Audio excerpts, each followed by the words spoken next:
Alright, so I got something a little bit different today. So no guns, no politics, nothing like that. Today I want to talk about radios. Specifically these two radios right here. Now this is the Cobra CXT1095 FLT. FLT stands for float. Not that you care, but we'll talk about that more in the specs at the end of the video. But I wanted to go over some of the stuff that I've kind of noticed with these. I've had them for a couple weeks now. This is just going to be an overview, not a full review or anything like that. Especially, I want you guys to keep in mind, I'm a noob when it comes to this stuff, okay? When it comes to, walkie-talkies and that kind of thing, when it comes to the ham bands and CB radios and all this stuff, I just don't know a lot. It's the one area when it comes to prepping that I have been severely lacking in, okay? And I've been meaning to get some decent radios for a while, and this is my first foray into it after doing a whole bunch of research. Now, keep in mind that I didn't buy these specifically for prepping. I bought these because, as a lot of you guys know, I'm going to be moving soon. I'm going to be moving from deep South Texas all the way up to the north end of the country. It's going to be days on the road, and we wanted a better way to communicate, okay? Yeah, you can pick up the phone and dial and wait for somebody to answer, or text while you're driving, and you should never text while driving, kids. Never, never. But this is just easier. You pick it up, you press the button, you say what you want to say, or even better, you really want to get their attention. See, there you go. That's a nice annoying sound that they will definitely hear. Like I said, I've had these for a couple weeks now. I wanted to show you guys some of the features that these things have in case you are a noob like me and you just maybe need another noob's opinion on something. Like I said, I did some research, and these radios kept popping up as pretty good radios for the money. They're not high-end by any means, and I didn't want high-end radios for two reasons. One, because I'm new at this, and I don't want to go buy the best of the best of the best when I don't know what I'm doing. And two, I'm cheap, okay? So I didn't want to spend a whole lot of money. I wanted to get something that was going to work for what I needed it to do and not worry about anything else. And these seem to fit the bill based on all the reviews that I was looking at. And it wasn't just reviews from people who bought them, but also gear reviewers were saying, hey, these are decent radios for the money. They're not high end, okay? They're not the best of the best of the best, and they're not even necessarily the best in their price range, which is the $80 to $100 price range. But if you're going to spend the money on them, they're not a bad choice. They work. They do what you need them to do, okay? And so I got them for 80 bucks, which was the low end of their particular price range. And I found them online a little bit more. I actually got these locally, although I had to get them in Arctic camo to get them locally for that price, because online they were running about 90 bucks, give or take. And I know somebody will come along and go, oh, I can get those radios for 30 bucks at this place online. That's fine. But again, I'm a noob, and where I was looking, those were the prices that I was being quoted, all right, especially after shipping and that kind of thing. So I was going to be about 90 bucks online. So I saved 10 bucks buying them locally in this case, right? Now, some of the features on it that I've been playing around with, and I'll get into the range that I've been discovering with this thing as we go on. But as far as some of the features, you saw the call feature. You got on and off, volume up, channel up and down. You've got your weather radio right here. So I'm approaching the Yucatan Peninsula tonight and early Tuesday. Tropical cyclone formation. And you just hold it to turn it back off. It's 22 channels, and it is GMRS and FRS. Now, for noobs out there, you don't know what that means.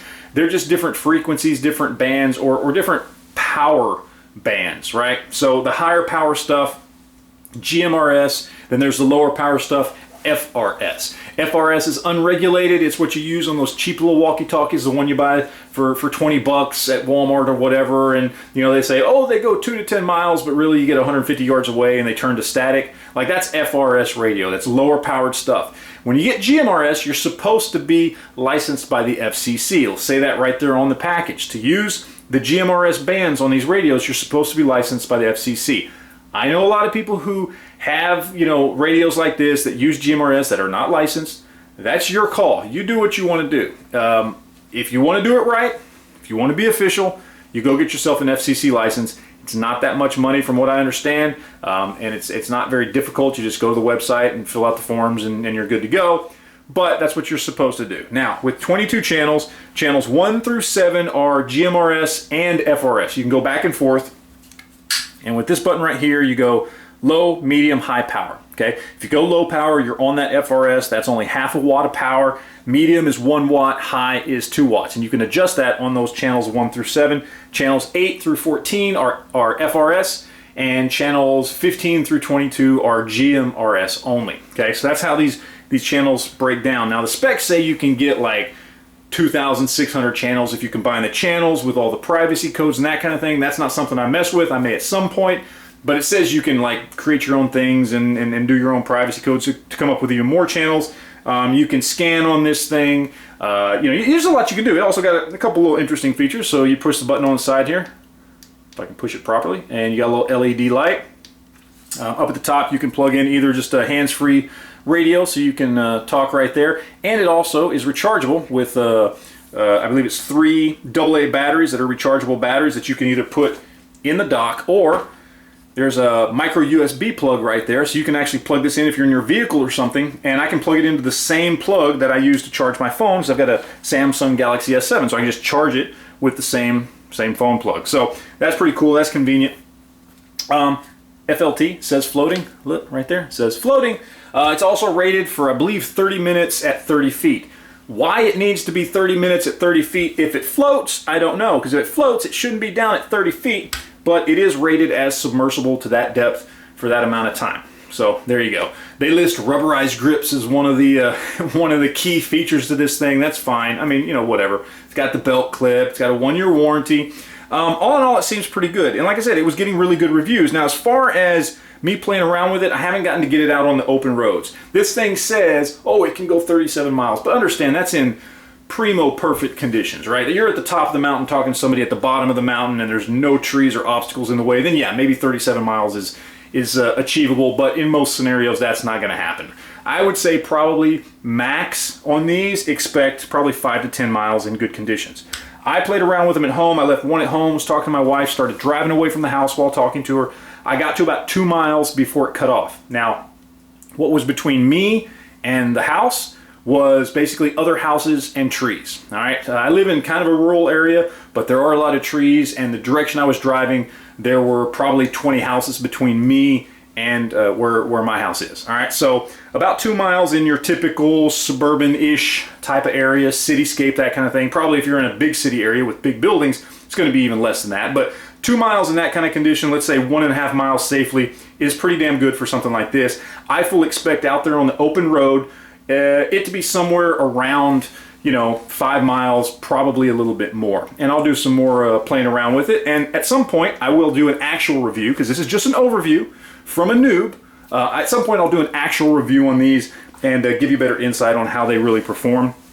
And they may be complete crap. I don't know. We'll see. But this is pretty much it. I mean, there's your general overview. My general opinions on it are, you know, it's a decent set for what I paid for it. It's probably going to work very well for what I'm going to be using it for.